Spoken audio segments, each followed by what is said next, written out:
आज जैसे कि आप जानते हैं यहाँ पे एक बड़ा हसास मौजू है जिस पे बात करने के लिए हम सारे यहाँ पे इकट्ठे हुए हैं, जिसमें मुख्तलिफ महकमा जात से यहाँ पे लोग तशरीफ़ आवर हुए हैं। जैसे हमारे यहाँ पे हेल्थ डिपार्टमेंट से हैं, बाकी एक्साइज एंड टैक्सेशन से हैं, सोशल वेलफेयर से हैं, एजुकेशन डिपार्टमेंट से हैं।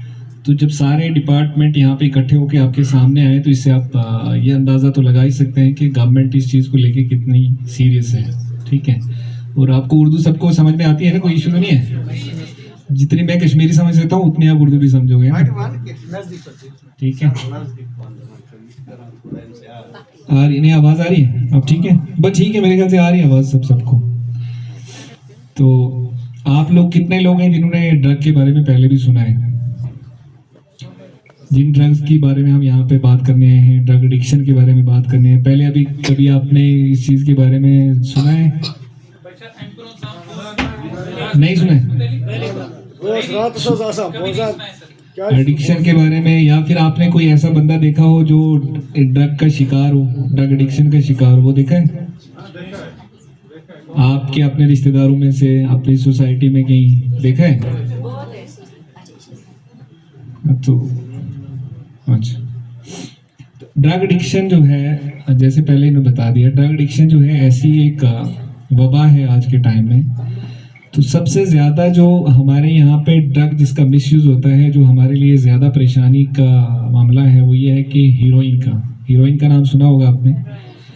तो अभी जो हमारे यहाँ पे ड्रग डी एडिक्शन सेंटर हैं, अगर हम उनकी बात करें तो वहाँ पे 10 में से 9 लोग जो हैं वो हीरोइन के शिकार हैं।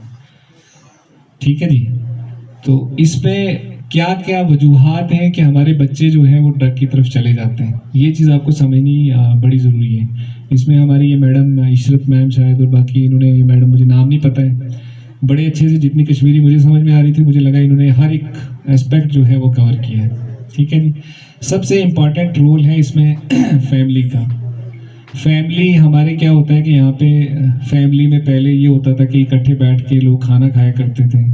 एक टाइम पे एटलीस्ट दिन में सारे लोग जमा होके एक साथ खाना खाते थे। वहाँ पे टेबल पे डिस्कशन होती थी जिसमें एक दूसरे के ख्याल रखा जाता था, जिसमें बच्चों पे नज़र रखी जाती थी।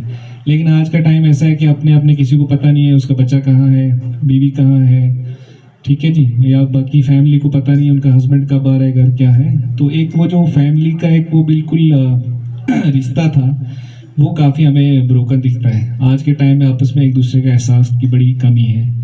तो मेरी आपसे गुजारिश ये है कि बच्चों पे कड़ी निगरानी जो है वो आपने रखनी है कि बच्चे किस साथ के साथ चल रहे हैं। ठीक है, उनके साथी कौन है, दोस्त कौन है, जिनकी कंपनी में वो दिन रात बैठते हैं, इस चीज़ का आपको ख़ास ख्याल रखना है। ठीक है जी। उसके अलावा आपका जो है सोशल इन्वायरमेंट, आप स्कूल जाते हैं, स्कूल में आपके दोस्त किस किस्म के हैं, ठीक है, किन लोगों के साथ आपका उठना बैठना है, तो वो उस पर नज़र रखने की बड़ी जो है सख्त ज़रूरत है। मतलब ये एक आप एक रूटीन बना लें कि आपने बच्चों से बातचीत किया करें।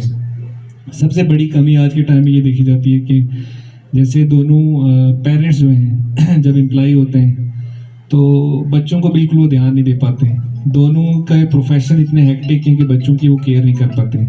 तो जब आप बच्चों के साथ बातचीत नहीं करते हैं तो बच्चे अपने पेरेंट्स में, जिनको अपना एक दोस्त भी नज़र आता था, एक रहनुमा भी नज़र आता था, वो किसी और दोस्त को फिर तलाश करते हैं। तो वो हो सकता है उन्हें उस तरह से गाइड ना कर पाए जितनी हमदर्दी से आप उसको कोई चीज़ बताएंगे वो ना कर पाए। ठीक है ना। और बच्चों को ये समझाना बहुत ज़रूरी है कि ज़िंदगी जो है बिल्कुल एक आसान, बिल्कुल एक सीधी रास्ते से नहीं चलती है, बिल्कुल एक सीधी तरह से। ठीक है ना। तो उसमें हमेशा जो है उतार चढ़ाव आएंगे।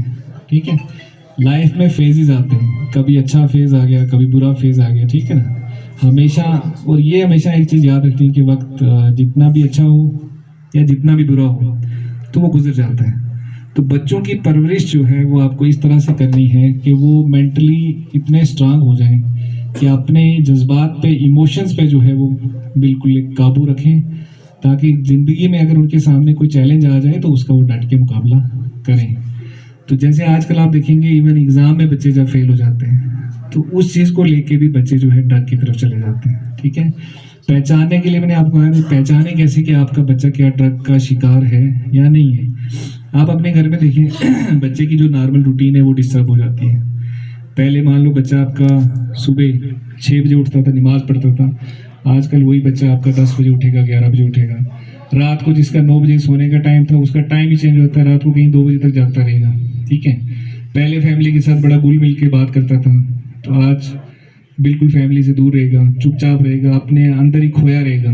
ठीक है, उसका अगर कमरा आप तलाश करें, कहीं रूम में जाएं, तो वहाँ पे आपको छोटे जो शुगर के पेशेंट तो आपके हर घर में यही है, तो वहाँ पे वो इंसुलिन सिरिंज मिलते हैं। तो जब ये इस तरह का अगर आपको कोई निशानी मिले, तो आपको उस पर अलर्ट हो जाना चाहिए कि मेरा बच्चा जो है वो ठीक सोबत में नहीं है, कहीं ना कहीं ड्रग का शिकार है। तो ये इन चीज़ों पे आपको खास ध्यान रखना है। तो ये एक ऐसा नशा है जो, जैसे मैडम ने अभी बात करी थी कि फिजिकली, मेंटली और फाइनेंशियली बिल्कुल तबाह कर देता है आदमी को। तो इसमें फाइनेंशियल इम्प्लीकेशन की मैं थोड़ी बात करूंगा, जो आपको अंदाज़ा उससे लग जाएगा कि कितनी खतरनाक बीमारी है ये। मान लो एक बंदा नशा करता है, तो दिन को वो 1 ग्राम हीरोइन लेता है। नॉर्मली ऐसा हमने देखा है पुलिस में, मतलब 1 ग्राम जो नशे करने वाले लोग हैं, तकरीबन 1 ग्राम आधा ग्राम दिन को रेंज कर ही लेते हैं। तो 1 ग्राम जो है उसकी मार्केट वैल्यू कम से कम 3-4 हज़ार रुपये का आता है 1 ग्राम। ठीक है, महीने का अगर वो बंदा डेली 1 ग्राम ले रहे तो कितना हो गया, 90,000 रुपये उसको महीने के लिए चाहिए अपना ड्रग लेने के लिए।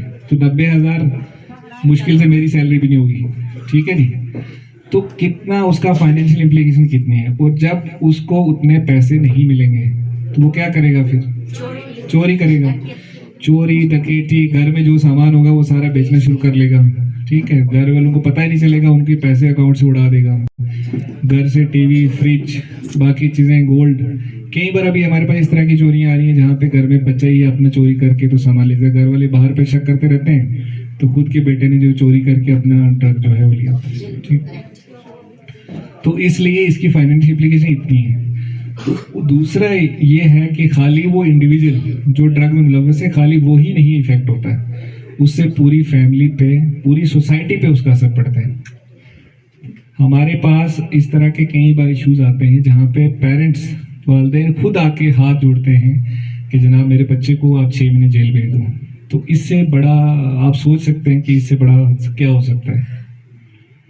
ठीक है, तो वरना मतलब औलाद पेरेंट्स को कितनी प्यारी होती है जब एक माँ बाप इतना मजबूर होकर बच्चे को वहाँ ले। इसलिए बच्चों का पहले ही ख्याल रखा जाए इनिशियल स्टेजेस पे कि बच्चा मेरा गलत साथ में गलत रास्ते पे ना चल पड़े।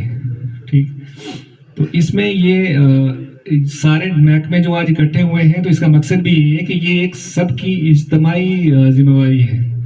ये सिर्फ एक पुलिस का काम नहीं है, सबकी इज्तिमाई जिम्मेवारी। ठीक, इसमें हमारे उस्ताद इकराम हूँ, हमारे सोशल एक्टिविस्ट हूँ, हमारे मजहबी रहनुमा हूँ, तो ये सब की जिम्मेवारी है। हम सब मिल के इस जंग के खिलाफ जो है वो लड़ाई लड़ें ताकि हमारे बच्चे इस चीज़ से दूर रहें। तो एक ये चीज़ आपको समझनी होगी कि जो बच्चा ड्रग एडिक्शन में चला जाता है उसको आप एज ए पेशेंट ट्रीट करें। ठीक है, उसको ना कि क्रिमिनल माने। जब आप उसको पेशेंट तस्वर करके, जिस तरह से कोई दूसरा मरीज होता है उस तरह से उसको शफकत के साथ पेश आएंगे और ये जिम्मेदारी उठाएंगे कि मैं इसके साथ खड़ा रहूँगा जब तक कि ये इस ड्रग की लत से बाहर नहीं आ जाता। तो हमारे पास ड्रग डी एडिक्शन सेंटर है, जैसे बारामूला में ड्रग डी एडिक्शन सेंटर है, श्रीनगर में ड्रग डी एडिक्शन सेंटर है। ठीक है, तो वहाँ पे आप साथ रहें, बच्चे के खड़े रहें, उसको कॉन्फिडेंस दिलवाएं। ठीक है, उसके साथ कम्युनिकेट करें, तो बच्चा जो है आपका उससे बाहर निकल सकता है। अभी हमारे पास कई बार ऐसा होता है कि लोग आते हैं, कहते हैं जनाब हमारे बच्चे को जेल भेज दो, या तो इसको हॉस्पिटल में हम कहते हैं कि जनाब आप हॉस्पिटल में आपको साथ रहना पड़ेगा, तो वो उसके लिए भी तैयार नहीं होते। वो सोचते हैं कि किसी तरह से हमारे सर से उतर जाए। बट आपको अगर बच्चा बीमार है तो उसकी रिस्पॉन्सिबिलिटी भी लेनी है, उसके साथ खड़े होना है।